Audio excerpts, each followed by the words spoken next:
Hi guys, I'm going to start reading our Harry Potter book. I'm so excited to be able to read this to you guys, even if we can't do it live because we don't have enough time. But Harry Potter is one of my favorite stories. I was obsessed with Harry Potter growing up. So hopefully we get through this book very quickly, and then maybe we can even move on to another book. And if you really like it, then you can have, or if you have your own copy, you can read along with me.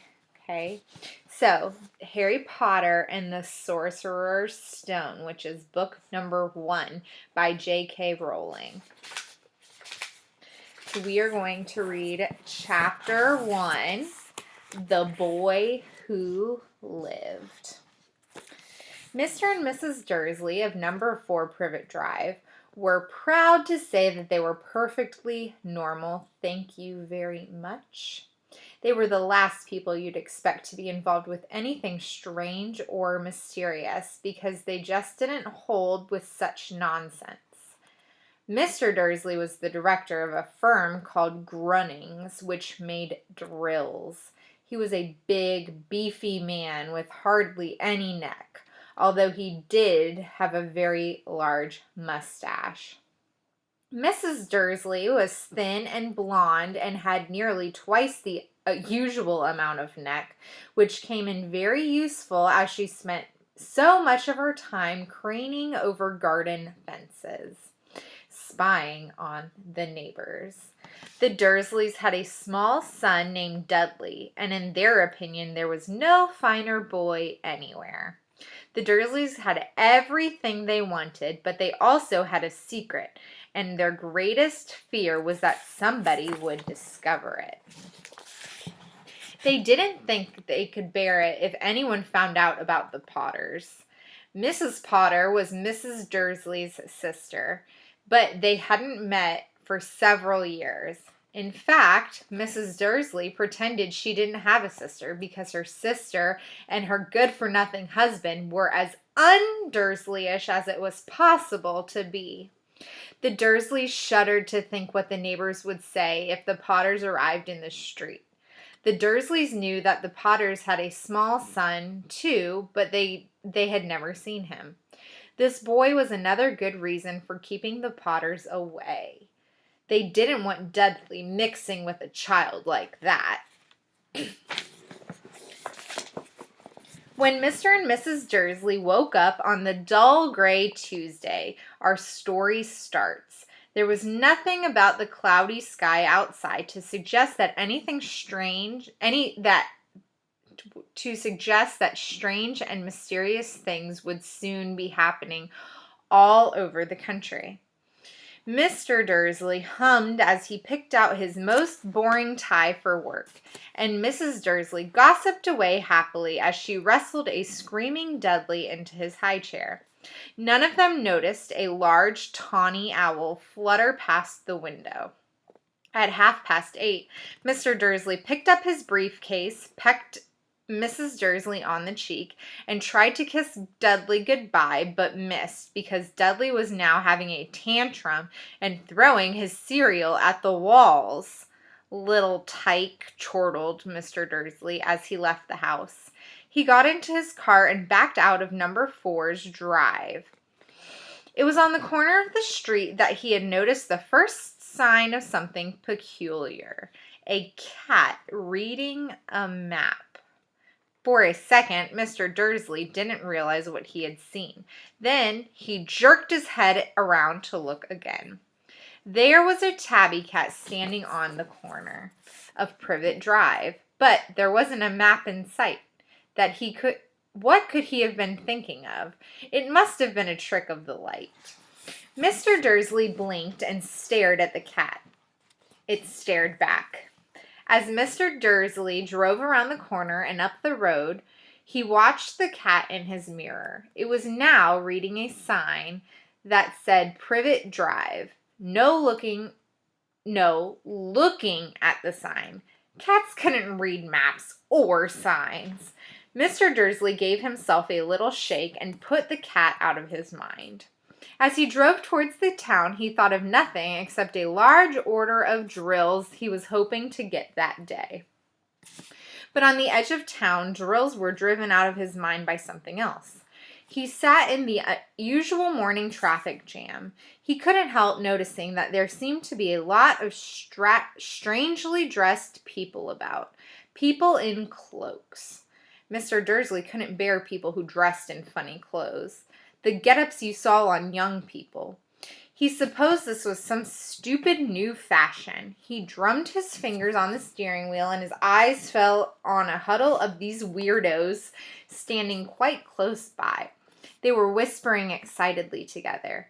Mr. Dursley was enraged to see that a couple of them weren't young at all.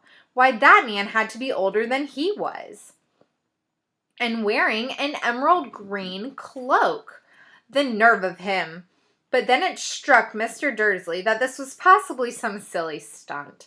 These people were obviously collecting for something. Yes, that would be it. The traffic moved on, and a few minutes later, Mr. Dursley arrived in the Grunnings parking lot, his mind back on drills. Mr. Dursley always sat with his back to the window in his office on the 9th floor. If he hadn't, he might have found it harder to concentrate on drills that morning. He didn't see the owls swooping past in broad daylight. Though people down the street did, they pointed and gazed, open-mouthed, as owl after owl sped overhead.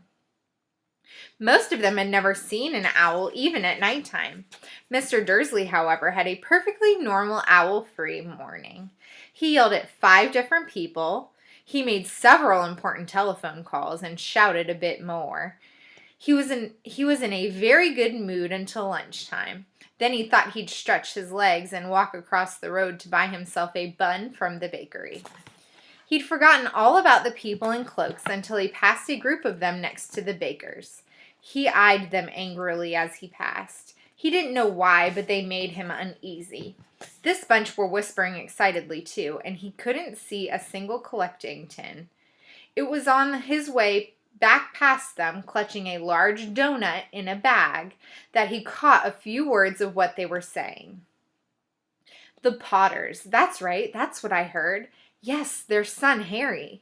Mr. Dursley stopped dead. Fear flooded him. He looked back at the whisperers as if he wanted to say something to them, but he thought better of it.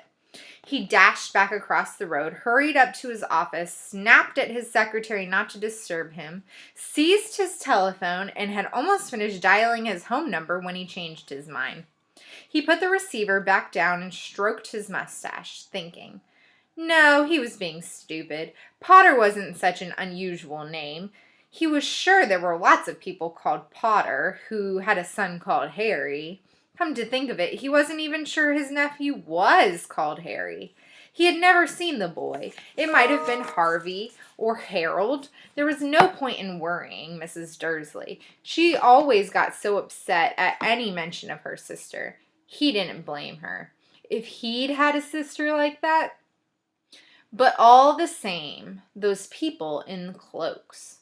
He found it a lot harder to concentrate on drills that afternoon, and when he left the building at 5 o'clock, he was still so worried that he walked straight into someone just outside the door. Sorry, he grunted, as the tiny old man stumbled and almost fell. It took a few seconds before Mr. Dursley realized that the man was wearing a violet cloak. He didn't seem at all upset about being almost knocked to the ground. On the contrary, his face split into a wide smile. He said in a squeaky voice that made passersby stare, "Don't be sorry, my dear sir, for nothing could upset me today. Rejoice, for you know who is gone at last. Even muggles like yourself should be celebrating this happy, happy day." The old man hugged Mr. Dursley around the middle and walked off. Mr. Dursley stood rooted to the spot. He had been hugged by a complete stranger. He also thought that he had been called a muggle, whatever that was. He was rattled. He hurried to his car and set off for home, hoping he was imagining things, which he had never hoped before, because he didn't approve of imagination. As he pulled into the driveway of number four, the first thing he saw, and it didn't improve his mood, was the tabby cat he'd spotted that morning. It was now sitting on his garden wall. He was sure it was the same one. It had the same markings around its eyes. "Shoo!" said Mr. Dursley loudly. The cat didn't move. It just gave him a stern look. Was this normal cat behavior? Mr. Dursley wondered, trying to pull himself together. He let himself into the house. He was still determined not to mention anything to his wife. Mrs. Dursley had a nice, normal day. She told him over dinner about how Mrs. Next Door's problem with her daughter and how Dudley had learned a new word. Won't. Mr. Dursley tried to act normally. When Dudley had been put to bed, he went into the living room just in time to catch the last report on the evening news. And finally, bird watchers everywhere have reported that the nation's owls have been behaving very unusually today. Although owls normally hunt at night and are hardly ever seen in the daylight, there have been hundreds of sightings of these birds flying in every direction since sunrise. Experts are unable to explain why the owls have suddenly changed their sleeping pattern. The newscaster allowed himself a grin. Most mysterious. And now over to Jim McGuffin with the weather. Going to be any more showers of owls tonight, Jim? Well, Ted, said the weatherman, I don't know about that, but it's not only the owls that have been acting oddly today. Viewers as far as Kent, Yorkshire, and Dundee have been phoning in to tell me that instead of the rain I promised yesterday, they've had a downpour of shooting stars. Perhaps people have been celebrating bonfire night early. It's not until next week, folks, but I can promise a wet night tonight. Mr. Dursley sat frozen in his armchair. Shooting stars all over Britain?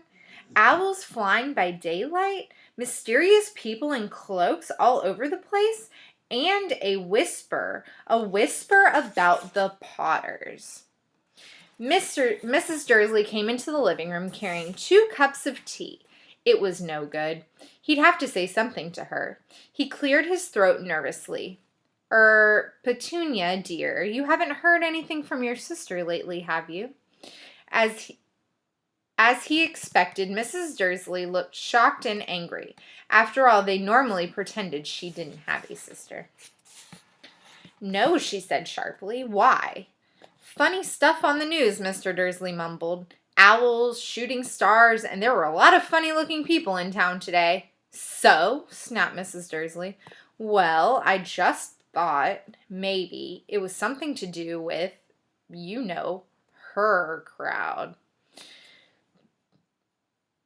Mrs. Dursley, sipping her tea through pursed lips, Mr. Dursley wondered whether he'd dare to tell her he heard the name Potter. He decided that he didn't dare. Instead, he said as casually as he could, "Their son, he'd be about Dudley's age now, wouldn't he?" "I suppose so," Mrs. Dursley said stiffly. "What's his name again? Howard, is it?" "Harry. Nasty common name, if you ask me." "Oh, yes," said Mr. Dursley, his heart sinking horribly. "Yes, I quite agree." He didn't say another word on the subject as they went upstairs to bed. While Mrs. Dursley was in the bathroom, Mr. Dursley crept into the bedroom window and peered down onto the front garden. The cat was still there. It was staring down Privet Drive as though it were waiting for something. Was he imagining things? Could all of this have to do with the Potters? If it did, if it got out that they were related to a pair of, he didn't think he could bear it. The Dursleys got into bed. Mrs. Dursley fell asleep quickly, but Mr. Dursley lay awake, turning it all over in his mind. His last comforting thought before he fell asleep was that even if the Potters were involved, there was no reason for them to come near him and Mrs. Dursley.